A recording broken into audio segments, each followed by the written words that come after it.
Hello to my all viewers, welcome in our channel. आज मैं आपके सामने लेकर आई हूँ भू राजस्व व्यवस्था। इससे पहले हमने जो है भारत के गवर्नर जनरल के बारे में पढ़ा। वो सारे के सारे गवर्नर जनरल कौन थे? वो सारे के सारे ब्रिटिशर्स थे। क्लियर।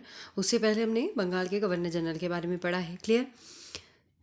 तो भू राजस्व व्यवस्था, ब्रिटिश सरकार का मुख्य उद्देश्य क्या था? अधिक से अधिक राजस्व को एकत्रित करना। तो इन्होंने क्या किया? स्थायी, जिसे इस्तेमारी बंदोबस्त भी कहा जाता है, उसे शुरू किया। तो 1789 ईस्वी में सर जॉन शोर ने भू राजस्व व्यवस्था की और इसे स्थायी बंदोबस्त पत्ती का निर्माण इन्हीं के द्वारा किया गया। कॉर्नवालिस ने क्या किया? 22 मई 1793 को बंगाल, बिहार, उड़ीसा में इन्हें लागू कर दिया। ठीक है। स्थायी बंदोबस्त को कहाँ कहाँ पे लागू किया? बंगाल, बिहार और उड़ीसा में। जमींदारों को भूमि का मालिक इसके अंतर्गत लगान वसूली का 10/11 भाग कंपनी और 1/11 भाग जो है वो जमींदारों का होता था। यानी कि इस प्रथा का मतलब क्या है? 1/10 भाग कंपनी का और 1/11 भाग जो है वो जमींदारों का होता था। जमींदारों को कितना थोड़ा सा भाग दिया जाता था। किसान जो है वो जमींदारों पर आश्रित होते थे। रैयतवाड़ी व्यवस्था। अब रैयतवाड़ी व्यवस्था क्या थी? सर्वप्रथम जो है 1792 में 12 महल में कैप्टन रीड ने 10 वर्षों के लिए लागू किया इसे। और 1820 में मद्रास प्रेसिडेंसी में टॉमस मुनरो और कैप्टन रीड द्वारा जो है रैयतवाड़ी व्यवस्था लागू की गई। इसमें क्या किया जाता था? इसमें सरकार किसानों से प्रत्यक्ष रूप से निश्चित धनराशि प्राप्त करती थी। नेक्स्ट वन आती है महालवाड़ी व्यवस्था। इसमें जो है एक निश्चित समय के लिए भू राजस्व दिया जाता था, निर्धारित किया जाता था। महाल शब्द का अर्थ क्या था? जागीर या फिर गांव। इस पद्धति में राजस्व व्यवस्था प्रत्येक महाल के साथ जो है स्थापित की गई। कृषक के साथ नहीं की गई थी, महाल के साथ स्थापित की गई। क्लियर।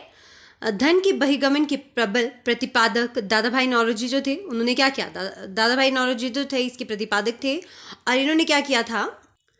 1867 में सर्वप्रथम प्रति व्यक्ति आय की गणना की और ये प्रति व्यक्ति आय जो है इन्होंने रुपए 20 आंकी थी। भारतीय राष्ट्रीय कांग्रेस द्वारा अपने कलकत्ता अधिवेशन में 1896 में सर्वप्रथम धन के बहिर्गमन सिद्धांत को जो है स्वीकार किया गया। क्लियर। दादा भाई नौरोजी के द्वारा। तो ये भी आपको इनके सन भी लर्न होने चाहिए। क्लियर। तो ये हमने पढ़ा किस किस के बारे में?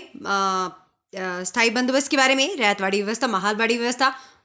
इंपॉर्टेंट है, क्वेश्चन इसमें से बीच में से पक्का उठाया जाता है एग्जाम में, तो आप इसको रीड करके जाइएगा। उसके बाद आता है 1857 का विद्रोह। 1857 का विद्रोह आपको पता ही है कि क्यों हुआ था। प्रथम स्वतंत्रता संग्राम की सेना इसे दी जाती है और ये क्यों हुआ था? चर्बी के कारतूस। क्लियर। उन चर्बी के कारतूसों को मुंह से छीलना पड़ता था। सैनिकों ने बिल्कुल इनकार कर दिया कि गाय की चर्बी यहाँ पे लगी होती है और हमें उन कारतूसों को मुंह से छीलना पड़ता है, जो हम बिल्कुल नहीं करेंगे। तो उसके अगेंस्ट क्या हुआ? 29 मार्च 1857 को चर्बी वाले कारतूस के मुद्दों पर 34वीं नेटिव इन्फेंट्री बैरकपुर छावनी में मंगल पांडे के विद्रोह शुरू हुआ। 10 मई 1857 के दिन मेरठ की पैदल टुकड़ी के दिल्ली पहुंचते ही इस क्रांति की शुरुआत हुई। इस क्रांति के समय ब्रिटिश प्रधानमंत्री कौन थे? पाल्मस्टन था। समकालीन पत्रकार कौन थे? WH Russell. 1857 की क्रांति महान प्रमुख केंद्र कौन कौन से हैं? कहाँ से ही हुई, कब हुई, किसके द्वारा की गई, इसके मुख्य नायक कौन थे? दिल्ली में मुख्य नायक बख्त खां थे। 11-12 मई को 1857 को हुई। कानपुर में नाना साहेब तांत्या टोपे, दोनों के दोनों 5 जून 1857 में। लखनऊ में बेगम हजरत महल 4 जून 1857 को। झांसी में रानी लक्ष्मीबाई जून 1857। इलाहाबाद में लियाकत अली 1857। जगदीशपुर में कुंवर सिंह अगस्त 1857। बरेली में खान बहादुर खां 1857। फैजाबाद मौलवी अहमदुल्ला 1857। फैजाबाद मौलवी अहमदुल्ला हो गया। फतेहपुर अजीमुल्ला 1857। अब ये विद्रोह जो है असफल रहा था, नो डाउट, ये सभी को पता है। इसकी असफलता के कारण क्या थे? सीमित विस्तार। इसका बहुत ज़्यादा कम लोगों में विस्तार था, कम जगह पर विस्तार था। नर्मदा नदी के दक्षिण में विद्रोह नहीं फैल सका, जो इसकी असफलता का कारण बना। जमींदार साहूकार एक बुद्धिजीवी वर्ग इससे पृथक रहे, मतलब इन लोगों को तो इसमें शामिल ही नहीं किया गया था। तो ये भी इसकी असफलता का कारण रहा। ब्रिटिश साम्राज्य की सैन्य की श्रेष्ठता, सारा का सारी चीज़ें किसके हाथ में थी? ब्रिटिशर्स के हाथ में थी। तो ये तब भी असफल रहा। सुदृढ़ नेतृत्व एवं योजना का अभाव। इसमें प्री प्लानिंग जो थी वो बहुत अच्छे तरीके से नहीं थी और एक सुदृढ़ नेतृत्व जो है उसका इसमें अभाव था। क्लियर।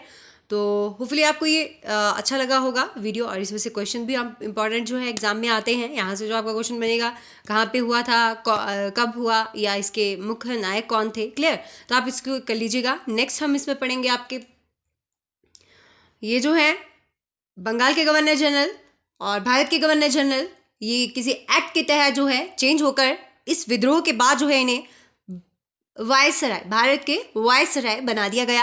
अब हम उनके बारे में पढ़ेंगे। Clear, so wait for that video also.